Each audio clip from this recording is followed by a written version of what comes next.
Falaremos sobre a base de uma família bíblica. Mateus, capítulo 19, do verso 3 até o verso 12.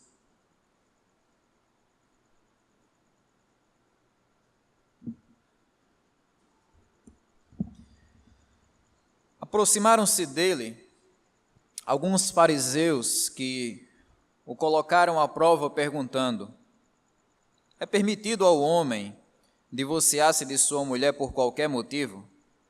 E Jesus respondeu: não leste que, desde o princípio, o Criador os fez homem e mulher e ordenou: por isso deixará o homem pai e mãe e se unirá à sua mulher, e serão os dois uma só carne? Assim não são mais dois, mas uma só carne. Portanto, o que Deus uniu, o homem não separe. Eles lhe responderam: então, por que Moisés mandou dar-lhe documento de divórcio e mandá-lo embora? E ele lhes disse: foi por causa da dureza do vosso coração que Moisés vos permitiu se divorciar da vossa mulher. Mas não foi assim desde o princípio. Mas eu vos digo que aquele que se divorciar da sua mulher, a não ser por causa de infidelidade, e se casar com outra, comete adultério. E quem casar com a divorciada, comete adultério.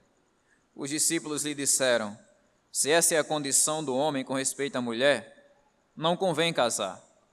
Mas ele lhes disse: nem todos podem aceitar essa condição, mas somente aqueles a quem isso é concedido. Porque há eunucos que nasceram assim, e há eunucos que foram feitos assim pelos homens, e há outros que a si mesmos se fizeram eunucos por causa do reino de Deus. Quem puder aceitar isso, aceite. Que Deus aplique no nosso coração a palavra dele. Irmãos, como eu já mencionei, nós vamos falar hoje sobre a base de uma família bíblica. A base de uma família que é definida não pelo mundo, não por uma sociedade caída e sem Deus, mas a base de uma família que é definida por Deus. Como a gente sabe, a família ela é constituída de muitos membros, diferentes membros, de diferentes idades. Você tem o pai, a mãe, o filho, o tio, o neto, o bisneto, o sobrinho, o primo. São diferentes membros que constituem uma família. Mas onde é que a família começa? Qual é a base? Qual é o alicerce? Qual é o fundamento da família? A base de uma família saudável. A base da família, como a gente sabe, é o matrimônio. A base da família é o casamento. Quando nós vamos para o início da Bíblia, nós descobrimos que tudo isso aqui que nós temos ao nosso redor começou com um único casal. Todos os bilhões de seres humanos que existem hoje, todos os que já existiram na história, todas as incontáveis famílias que já existiram no decorrer da história, eles começaram em um único ponto, em um único casal, Adão e Eva. E eu penso que é importante a gente meditar sobre isso, porque a base da família tem sido muito atacada nos últimos tempos. Sempre foi, mas especialmente nas últimas décadas. Satanás ele é um bom estrategista. Ele sabe que se ele conseguir derrubar a base, ele destrói toda a casa, ele destrói toda a construção. E é por isso que é importante a gente olhar para a Bíblia, a fim de entendermos o que é a base de uma família que é bíblica. Falando de um modo mais específico, por exemplo, uma grande tempestade que tem atingido muitas famílias no nosso Brasil é a tempestade do divórcio. Nunca os números de divórcio entre os brasileiros foram tão alarmantes como na nossa época. Na última década, a gente teve um aumento de 160% no número de divórcios. Os especialistas dizem que a cada 1.000 casamentos, 350 divórcios acontecem. Ou seja, de 1.000 pessoas que se casam, 350 dizem assim: a gente vai se separar. Fracassam no meio da caminhada. E essa é a realidade de um mundo sem Deus. Quando a gente cava um pouco mais a fundo, a gente percebe que esse dilema do divórcio é um dilema que tem atingido também o povo de Deus. Não apenas um mundo sem Deus, mas também o povo de Deus. Para o nosso espanto, os analistas e os especialistas dizem que o número de divórcio fora da igreja já é tão grande quanto o número de divórcio dentro da igreja. Ou seja, os crentes têm uma facilidade tão grande de se divorciar que já está igualando já o número de pessoas, seja fora da igreja, dentro da igreja, crente ou descrentes, ambos estão se divorciando com uma velocidade extraordinária. Mas eu tenho que lembrar a vocês, irmãos, que esse problema do divórcio não é recente, não é novo. Já na época de Jesus, como a gente vai ver nesse texto, já existia esse mal danificando as estruturas daquela sociedade, esse mal que estava envenenando aquela sociedade chamado divórcio. E é isso que nós vamos descobrir à medida que a gente prossegue nesse texto. O divórcio sempre foi uma dificuldade na sociedade. Há 100 anos atrás, 10 anos atrás ou 1000 anos atrás, o divórcio sempre foi uma dificuldade, sempre foi uma pedra de tropeço. E o que é que Jesus tem a falar sobre isso? Qual é o remédio que Jesus tem para uma sociedade que está envenenada pelo divórcio desenfreado? Prosseguindo no texto, a gente vai ver qual é o remédio que Jesus tem para a nossa sociedade. Eu sei que esse é um tema bastante específico, o casamento, mas é importante a gente lembrar que, se você é casado, isso é importante para você. Esse tema é importante para você, porque isso, de uma certa maneira, vai conscientizar você da aliança que você tem diante de Deus e dos homens, a aliança do casamento.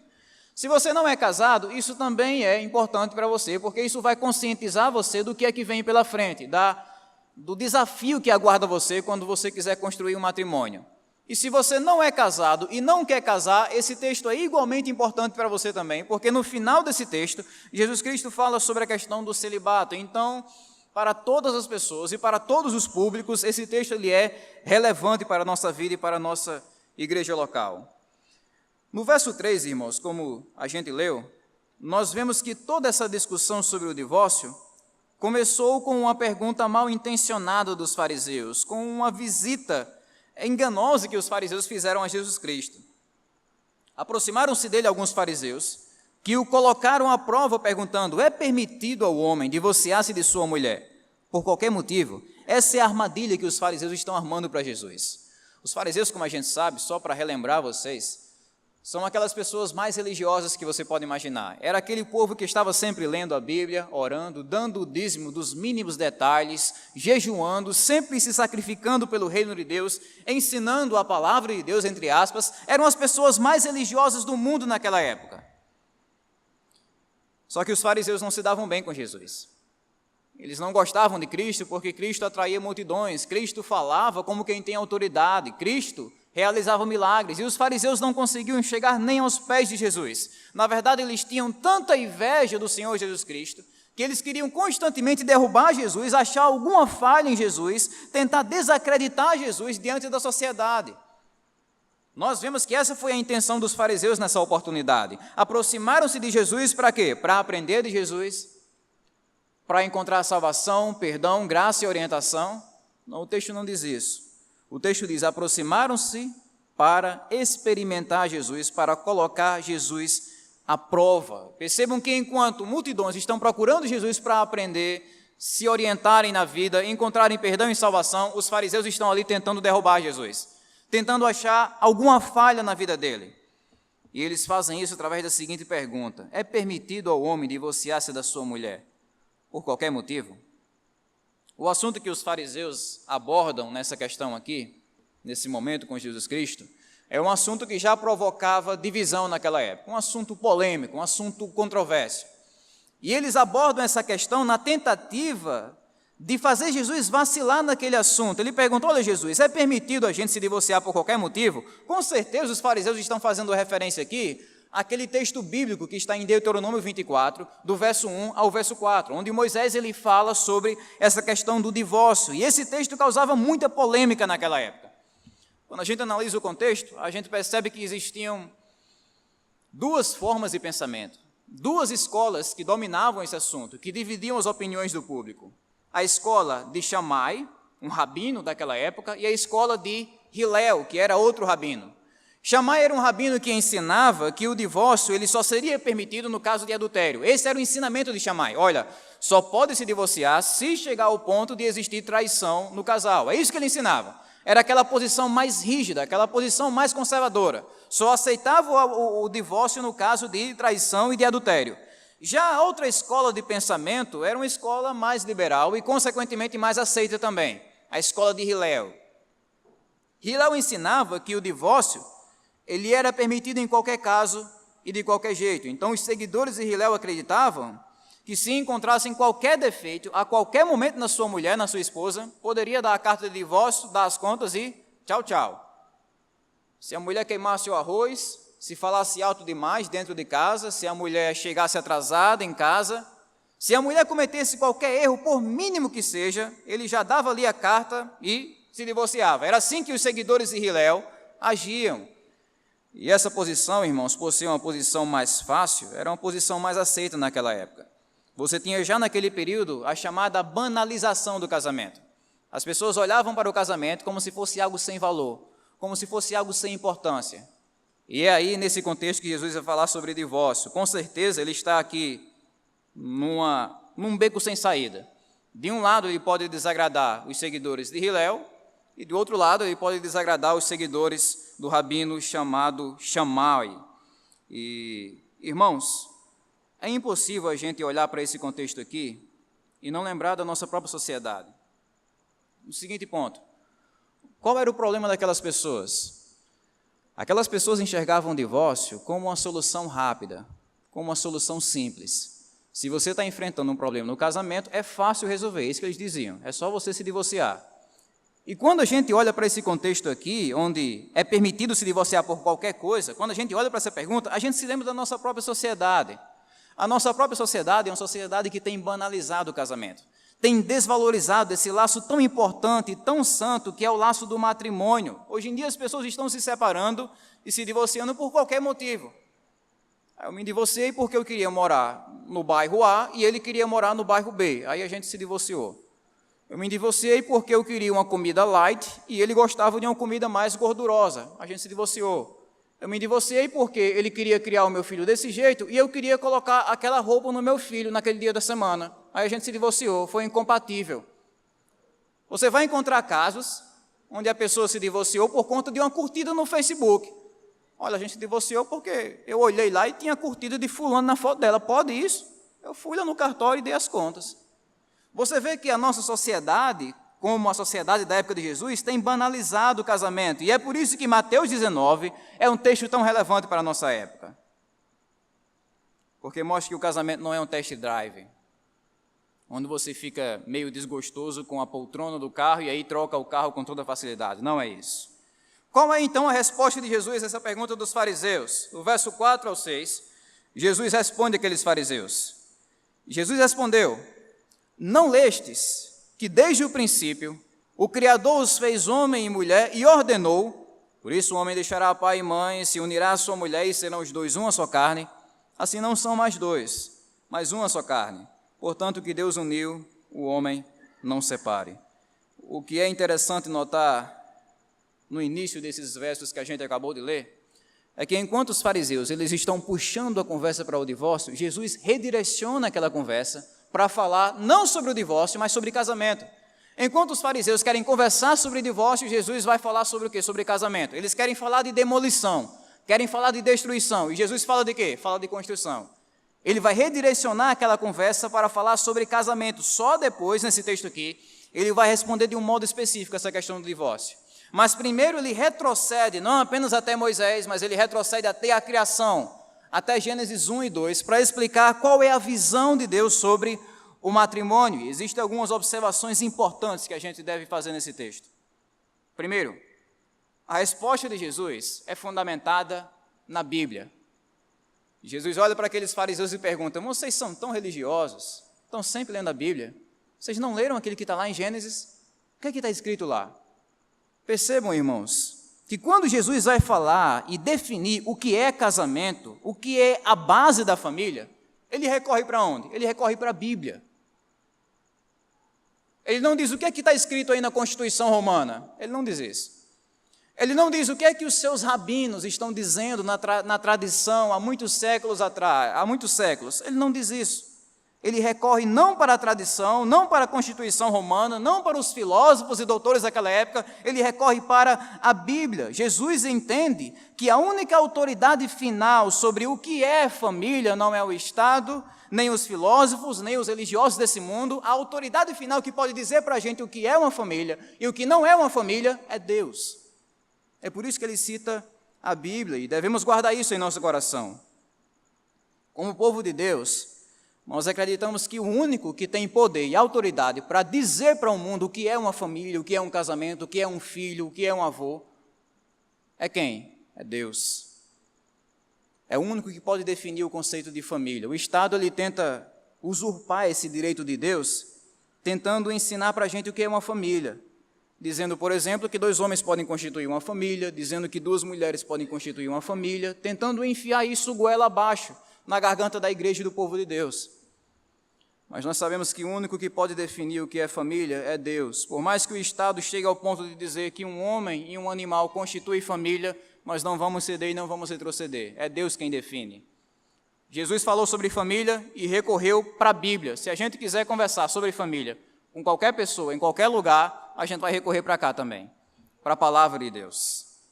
Prosseguindo no texto, vemos Jesus Cristo traçando algumas definições sobre casamento. Ele explica o que é a base de uma família bíblica. Em primeiro lugar, o casamento é heterossexual. É entre um homem e uma mulher. O texto diz, desde o princípio, o Criador os fez homem e mulher. Essa foi a estrutura inicial que Deus usou para definir uma família. É heterossexual, 2 pessoas de sexos diferentes, de sexos opostos. Ele definiu a família entre macho e fêmea. Ele não fez 2 homens e uniu em casamento. Olha aí, Adão, esse aqui é Ivo, você vai ser feliz com Ivo. Não fez isso. Ele não fez Eva e Ada, está aqui 2 mulheres, vamos unir essas 2 mulheres. Não, ele definiu o casamento entre 2 pessoas de sexos diferentes. Adão e Eva, um casamento que é heterossexual. Se ele tivesse feito 2 pessoas do mesmo sexo e unidas em casamento, quantos anos a humanidade teria existido? Quantos habitantes a humanidade teria? Só 2. Porque a única maneira da sociedade reproduzir e prosperar é por meio do casamento heterossexual. É isso que ele está dizendo aqui. O casamento, em primeiro lugar, é entre homem e mulher. Foi assim que o Criador fez. Em nossa época, o Estado está tentando distorcer esse padrão. Não são poucos os políticos que estão se esforçando para criar leis que aprovam, incentivam e instigam o povo a tratar o casamento homossexual como uma coisa normal e até necessária para a sociedade, dizendo que o casamento homoafetivo é uma coisa totalmente normal e saudável para a nossa sociedade. E é por isso que a gente deve tomar cuidado, irmãos. As eleições estão se aproximando e na hora de votar, a gente deve tomar muito cuidado para não apoiar um político que trata o casamento entre 2 pessoas do mesmo sexo como uma coisa boa, como uma coisa recomendável. E não apenas isso. A gente deve tomar cuidado também com aquele tipo de político que é omisso, que não quer falar contra essa barbaridade, contra essa distorção bíblica, porque não quer perder voto, porque não quer causar polêmica, e aí ele olha assim para o casamento entre 2 pessoas do mesmo sexo e diz, olha, eu não vou me envolver com isso. É omisso. Nós, como povo de Deus, devemos apoiar pessoas que apoiam as causas de Deus. Devemos apoiar pessoas que definem como família aquilo que Deus define como família, que o casamento é heterossexual. O casamento também, ele é monogâmico. O texto diz, e ordenou, por isso o homem deixará pai e mãe e se unirá à sua mulher. No padrão da criação, como Jesus diz aqui, primeiro é heterossexual, depois é monogâmico. Se trata de um casamento só entre 2 pessoas. Ele não fez Adão, Eva e outra mulher, ou 2 mulheres para um homem, 2 homens para uma mulher. Ele não fez isso. Ele estabeleceu um casamento que é monogâmico, entre 2 pessoas de sexos diferentes. 2 pessoas e só. No Antigo Testamento, a gente vai ver que a poligamia, que é o casamento com mais de 2 pessoas, ela nunca deu certo, nunca. Abraão, vamos citar Abraão. Abraão praticou a poligamia para reproduzir, para ter filhos. Não deu certo, deu errado. Davi praticou a poligamia para satisfazer os próprios desejos, a própria cobiça, mais de uma esposa, deu errado também. Salomão praticou a poligamia na tentativa de estabelecer alianças políticas, de estender o seu poder, de estender o seu nome, de estender a sua descendência, deu errado do mesmo jeito. Em todos os casos que a gente examina do Antigo Testamento, onde diz que mais de 2 pessoas tentaram se unir em um matrimônio ou em um casamento, deu errado. E por incrível que pareça, irmãos, esse é um aspecto que a gente deve reafirmar em nossa cultura relativista. No Brasil, o lugar que tem maior índice de poligamia é nas favelas do Rio de Janeiro. Talvez você já tenha tido a oportunidade de ver uma entrevista depois que um grande traficante é morto.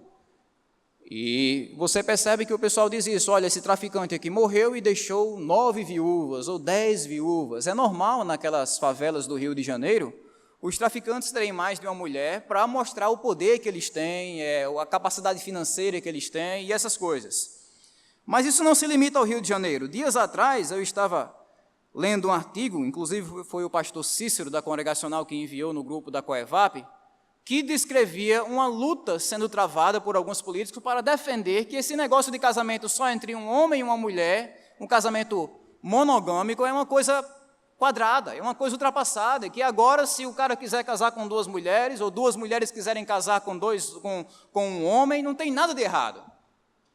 No Brasil, no nosso terreiro, como a gente costuma dizer, é o que eles procuram criar. Usaram até essa palavra lá, um trisal, um homem que estava unido com 2 mulheres e estavam querendo adotar uma criança, estavam lutando para aquilo de maneira judicial, lutando na justiça para conseguir isso. Então a gente precisa olhar para esse casamento que Deus estabeleceu no início, esse casamento monogâmico, e afirmar que esse é o padrão de Deus, é o padrão para a sociedade, é o padrão para o mundo. A cultura muda, os valores mudam, a sociedade muda também, mas o nosso Deus permanece o mesmo. O casamento é também monossomático. O casamento é uma união, na verdade uma não, é a união mais profunda que existe na terra. Assim, não são mais 2, mas uma só carne. O que ele está dizendo aqui é que existe uma junção intensa, mística no casamento que transforma 2 em 1. A união mais profunda que o ser humano pode provar nessa terra é essa união do casamento. Mais profunda do que a amizade, a filiação, a paternidade, a maternidade, do que o namoro, do que qualquer outra coisa, é essa união que acontece no casamento que transforma 2 seres humanos em uma só carne. E a nossa cultura tem dificuldade de entender isso aqui também. Muitas pessoas pensam no casamento como se ele fosse apenas uma amizade especial. Você vai casar para a amizade de vocês ficar mais forte, simplesmente isso. Ou pensam no casamento, no matrimônio, como uma maneira de alavancar a sua vida profissional. Você vai casar para juntar recursos e para ganhar mais dinheiro ainda. Ou pensa no casamento como uma maneira de ter o sexo fácil. Mas a visão bíblica de casamento é essa aqui. É uma união profunda, é mais do que 2 nomes em um papel, é 2 pessoas em uma só carne. E isso acontece, irmãos, porque o casamento é uma instituição divina, é só Deus que consegue fazer isso. Portanto, o que Deus uniu, diz o texto. A grande mente, a grande inteligência por trás desse padrão tão lindo é o próprio Deus. É Ele quem traçou as linhas, é Ele quem definiu, é Ele quem instituiu. Como o pastor Wellington gosta sempre de pregar sobre isso, o casamento não é uma criação da sociedade, nem das religiões, nem das instituições, nem do Estado. O casamento é uma criação que vem do próprio Deus, é Ele quem define, e é por isso que só Ele tem autoridade de dizer o que é e o que não é um casamento, o que é e o que não é uma base de uma família. E o casamento, como Jesus diz aqui, ele é também indissolúvel, é inviolável. Jesus diz: o que Deus uniu, o homem não separem. Perceba que enquanto os fariseus estavam tentando achar uma brecha para praticar o divórcio, Jesus ele traz esse impacto, ele traz esse baque e diz: olha, o que Deus uniu, o homem não separe. Ou seja, o ser humano por si só não tem autoridade para realizar um divórcio. Não é porque o juiz ele assina um pedaço de papel que está feito, ou então porque o padre, o pastor, o religioso olhou para você e disse: olha, estão separados porque está separado. Só Deus pode dizer quando está e quando não está separado. É claro que existem cláusulas de exceção para o divórcio, no caso de adultério, no caso de abandono, mas isso é Deus quem define. Não é o juiz, não é a sociedade, não é a cultura e nem o Estado, é Deus. E Jesus chama a nossa atenção para isso. Ele chama a nossa atenção para a indissolubilidade do casamento. O casamento ele é vitalício. Prosseguindo no texto, irmãos, do verso 7, para a gente avançar, a gente percebe que os fariseus não se contentaram com essa resposta de Jesus, não. E eles dizem, então por que Moisés mandou dar-lhe documento de divórcio e mandá-lo embora? O que os fariseus queriam aqui era colocar Jesus contra Moisés. Esse era o objetivo demoníaco dos fariseus. E olha que Jesus ele só fez citar o texto de Gênesis. Os fariseus disseram, Jesus, então por que Moisés disse para a gente dar a carta? Por que Moisés deu essa ordem? Era mais ou menos como se eles estivessem dizendo isso. Jesus, você está dizendo aí que o casamento é para sempre. Mas Moisés disse outra coisa. Você está contra Moisés. Porque Moisés disse que a gente deveria dar a carta de divórcio e mandar a mulher embora. Eles tentam, de alguma maneira, desacreditar Jesus, colocar o nome de Jesus na lama, dizendo, olha, esse rabino de vocês aí, ele não respeita o povo judeu, ele não respeita Moisés, ele não respeita as nossas tradições.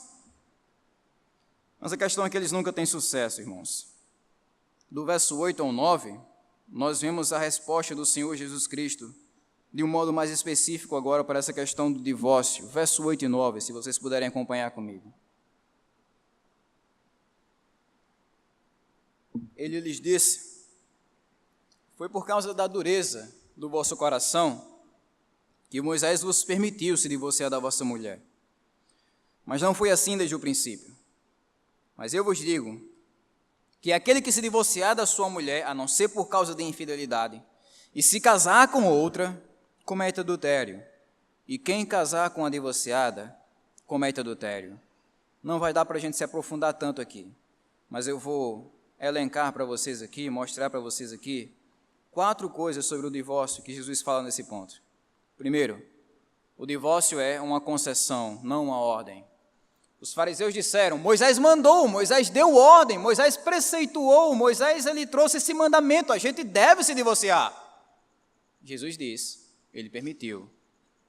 É uma concessão, não é uma ordem. Foi por causa da dureza do vosso coração que Moisés vos permitiu. Os fariseus achavam que Moisés tinha ordenado o divórcio como uma coisa boa, necessária e até fundamental para a sociedade. Uma coisa Moisés dizia assim, procurem o divórcio. Outra coisa é Moisés dizer assim, se você chegar ao ponto de se divorciar, dê a carta, faça isso direitinho. Percebam aqui o que Jesus está dizendo para os fariseus, meus irmãos. Os fariseus achavam que o divórcio era necessário para a sociedade. Jesus disse que, na verdade, o divórcio é uma permissão de Deus por causa de um mal irremediável da sociedade. É por causa da dureza do coração de vocês. Os fariseus viam o divórcio como uma coisa boa e necessária, e Jesus mostrou aqui que o divórcio, na verdade, foi um mal menor, que Deus permitiu, que Deus tolerou. Não era uma ordem expressa da boa e perfeita vontade de Deus, dizendo a sociedade só funciona com o divórcio. Não era isso. Deus, na verdade, tolerou. Foi por causa da dureza do coração humano. O divórcio existe não como resultado da boa vontade do coração de Deus, existe por causa da maldade do coração do homem. Deus olhou para a sociedade e viu essa maldade. O que é essa maldade do coração do homem? É a incapacidade que o homem tem de levar uma aliança do casamento até o fim. A incapacidade que o homem tem de perdoar, a incapacidade que o homem tem de ser paciente, de perseverar. Deus olhou para isso. E foi por causa dessa maldade, dessa dureza de coração, que Deus ele permitiu o divórcio. Jesus está mostrando isso aqui. É por causa da dureza do coração de vocês. Uma vez que os homens são tão ruins que não conseguem manter a aliança do casamento, Moisés permitiu o divórcio para evitar um mal maior, para evitar uma completa desordem social. Imagine, irmãos, se não tivesse carta de divórcio. O marido se divorciava da mulher, aí depois de 3 semanas dizia, me arrependi, vem cá de volta, vai viver comigo. Escravizava a mulher para o resto da vida. Escravizava. Ou então o marido se separava da mulher, alguém surgia e dizia assim, olha, fulana aqui foi abandonada porque adulterou, vamos matar ela. A mulher morria sem ter nenhuma defesa. É por isso que Moisés diz, olha, se fosse divorciar, dê a carta. Não vai mais voltar para ela não. Vai deixar ela em paz. Vai esclarecer o motivo do divórcio nessa carta, para o pessoal não acusar ela de adultério e matar ela na porta da cidade. Para evitar esse mal maior, essa completa desordem, Moisés ele permitiu o divórcio. Então Moisés está aqui controlando o divórcio e não necessariamente recomendando o divórcio. Nós podemos dizer que o divórcio, irmãos, nada mais é do que um remendo de Deus para uma sociedade furada. A gente não gosta de usar remendo, mas se está furado, é o jeito. Deus gosta do divórcio? Gosta não. Malaquias 2,16. Eu odeio o divórcio. Mas, por causa da dureza do coração dos israelitas, Deus ele permitiu o divórcio, mas esse não era o plano dele desde o início. Nós vemos que o divórcio, em segundo lugar, não fazia parte do plano original de Deus. Ele diz, mas não foi assim desde o princípio. É como se ele dissesse, olha, não foi isso que Deus disse a Adão no início, foi? Adão, está aqui, se casa, se não der certo, dê a carta de divórcio. Deus nem citou a palavra de divórcio naquele momento, porque não era o plano original dele que a sua humanidade praticasse o divórcio. Mas depois que o pecado entrou no mundo, então as coisas mudaram. Mas apesar do homem ter se divorciado do padrão de Deus, ter se distanciado do ideal de Deus, o princípio permanece o mesmo. Casamento é para sempre. Casamento é para sempre. Irmãos, fora da igreja você vai encontrar pessoas aconselhando você a colocar a bola para frente. Não sei se você já ouviu essa frase. Está dando errado com o casamento? Coloca a bola para frente. Não tem só ela de mulher no mundo, não. Tem milhares de mulheres, você pode começar de novo. Não tem só ele de homem, não. Tem vários homens aí legais e bem educados, e você pode começar de novo com esse homem. É colocar a bola para frente, porque não reconhece o valor e essa questão da sacralidade do casamento, de que o casamento ele é santo. É uma união vitalícia. O pior é que os estudos apontam que, via de regra, a pessoa que se divorcia e fica casando e casando e casando é mais infeliz do que todas as outras pessoas. Alguém já ilustrou isso do seguinte modo: aquela pessoa que vive trocando de casamento é como uma pessoa que vive trocando de espelho por causa de um defeito que tem no rosto. Olha para o rosto assim no espelho, aí vê um defeito. Aí precisa trocar de espelho, aí troca de espelho. Aí olha de novo por uns dias, olha o espelho legal. Aí vê o mesmo defeito. Rapaz, tem um defeito aqui, vou trocar de espelho de novo, troca de espelho de novo, vai lá na vidraçaria, compra outro espelho. E sucessivamente a pessoa vai procurando lugares diferentes para ver o mesmo defeito. É assim aquela pessoa que vive trocando de casamento. A terceira coisa, o divórcio só é permitido em caso de adultério, mas eu vos digo, Jesus disse, que aquele que se divorciar da mulher, a não ser por causa de infidelidade, a única exceção que Jesus abre aqui para o casamento, mais tarde Paulo vai acrescentar um ponto nessa questão aqui, mas aqui a única exceção que Jesus abre é a questão da traição, é a questão da infidelidade sexual. Só no caso de traição, o divórcio pode ser levado adiante. Pode acontecer um divórcio legítimo. Mas, irmãos, tem um detalhe que a gente deve notar nesse ponto. O divórcio ele é permitido em caso de adultério, sim, mas ele não é exigido. Você vai encontrar pessoas que, mesmo sofrendo com um adultério, alguma vez na vida do casamento, do matrimônio, conseguiram colocar a vida para frente, restaurar o casamento, e coisas assim acontecem, mesmo com a traição, a pessoa restaurar o casamento, coisas assim acontecem porque a graça de Deus é maior do que os nossos erros. Então não é porque, fui traído, fui traída, vou me divorciar. Não é a ordem de Deus, não. Tem opções também para isso. Perdão, reconciliação, restauração. O divórcio ele é permitido no caso de adultério? É exigido? Não. Deus coloca outras opções também, que é a restauração, a reconciliação, o amor e a paciência. O problema é, voltando àquela questão, a dureza do nosso coração. E em quarto lugar, Jesus diz que um divórcio mal fundamentado resulta numa vida de adultério. Eu vos digo que aqueles que se divorciar da sua mulher, a não ser por causa de infidelidade, se casar com outra, comete adultério, e quem casar com a divorciada comete adultério. Isso aqui é radical, isso aqui estourou a cabeça dos discípulos, metaforicamente, claro. A sociedade olhava para o casamento e dizia assim, qualquer coisinha a gente deixa quieto, a gente parte para outra. Aí Jesus diz, olha, se você se divorciar da sua mulher e se não for em caso de adultério, você vai estar se expondo ao adultério e vai estar expondo também a sua esposa ao adultério. Esse ensino de Jesus, ele bate de frente com a nossa sociedade que brinca de casamento. Deus não brinca com casamento, Deus não brinca com o matrimônio. Um casamento mal, ou melhor dizendo, um divórcio mal fundamentado resulta numa vida de adultério. Esse ensino de Jesus foi tão duro que nem os discípulos souberam engolir isso aqui. Verso 10, vejam comigo a reação dos discípulos. E os discípulos lhe disseram: se essa é a condição do homem com respeito à mulher, não convém casar. Jesus, eu achava que era fácil, eu achava que era simples, eu achava que era, sei lá, deu alguma coisa errada, a gente dava carta. Mas se for desse jeito aí, se for sério desse jeito aí, então é melhor eu ficar na minha. É melhor o homem não casar. Eles percebem o valor que o casamento tem aos olhos de Deus, e Jesus aproveita para falar, na sua conclusão desse assunto, sobre essa questão de ser solteiro, ou mais especificamente a questão do celibato. Versos 11 e 12.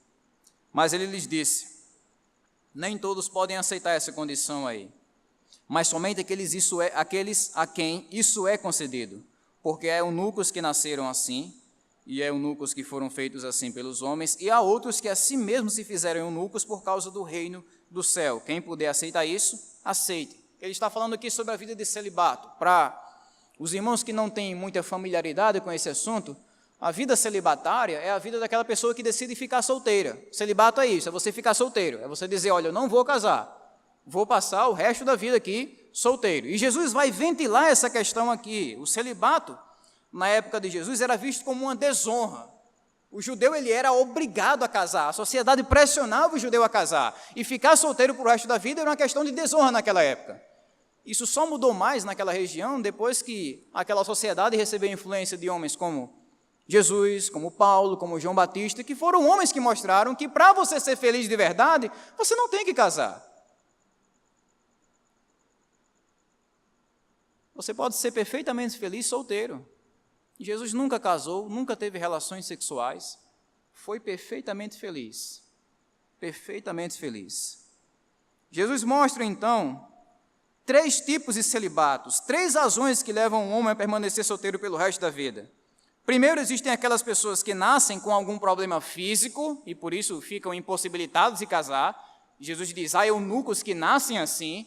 Ele está falando aqui de uma pessoa que nasceu com algum problema sexual, alguma deficiência física ou algum problema psicológico e que necessariamente vai ter de passar a vida toda solteira.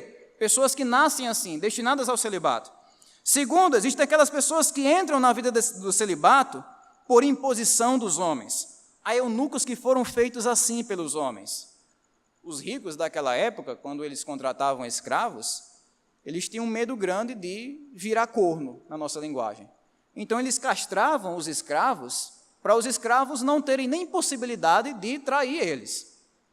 E aí Jesus diz: olha, tem algumas pessoas que, por causa da maldade dos homens, vivem uma vida de celibato. E terceiro, e último lugar, existem aquelas pessoas que entram na vida de celibato por causa do reino de Deus, aos que a si mesmos se fizeram eunucos por causa do reino de Deus. Isso aqui é interessante, irmãos. A gente não costuma falar disso aqui na igreja. Mas Jesus está falando aqui de uma coisa que é boa. Ele está falando de uma coisa que é boa. Ele está dizendo aqui que o casamento não é uma obrigação. Não é. Não é que se você não casar, você vai estar pecando, se você não casar, você vai passar o resto da vida vivendo uma vida infeliz. Jesus está mostrando aqui que existe sim pessoas que são chamadas não para o casamento, mas para o celibato. São pessoas que ficam na vida de solteiro não por causa de uma deficiência física, mas por causa de uma prioridade espiritual. Pessoas que dizem: eu vou dedicar a totalidade da minha vida a Deus. Eu vou dedicar tudo o que eu tenho a Deus. Foi isso que Paulo fez, e Paulo recomendou isso aqui em 1 Coríntios 7. Olha, eu queria que vocês fossem como eu, Paulo disse. Eu queria que vocês não se casassem e não perdessem tempo com essas coisas passageiras, mas eu sei que vocês não se aguentam, eu sei que esse dom não é para todo mundo. Mas Jesus mostra aqui que a vida de celibato, a vida de uma pessoa solteira que se dedica totalmente ao reino de Deus é uma coisa boa, é uma coisa agradável. Quem trata o casamento como sacramento é a Igreja Católica, que diz que se você casar, você fica um patamar, um degrau mais perto de Deus. E estranhamente, eles dizem também que o padre no celibato, ele fica um degrau mais perto de Deus. É meio que contraditório. Mas Jesus diz aqui que há pessoas que recebem esse chamado de Deus. Então, essa pressão que às vezes existe até dentro da igreja, de que o jovem tem que achar a sua costela, às vezes pode prejudicar. Eu tenho me vigiado quanto a isso também. Você pressionar os jovens e as moças a casarem de qualquer jeito, às vezes resulta num casamento catastrófico, porque aquela pessoa não foi chamada para aquilo, recebeu outro chamado. Mas por causa da pressão social, aquela pessoa acha que o casamento é uma obrigação e que ficar solteiro é um pecado imperdoável. Mas Jesus mostra que há pessoas que foram chamadas para isso, para dedicar toda a vida delas ao Senhor. A verdade bíblica, irmãos, para a gente encerrar, é que quer casados, quer solteiros, nós somos o Senhor.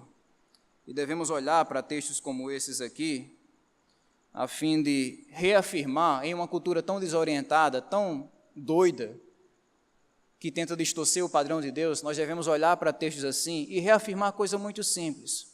O casamento é heterossexual, homem e mulher. É monogâmico, um homem e uma mulher. O casamento é monossomático, se tornam uma só causa, uma só carne. E o casamento também é inviolável, é indissolúvel.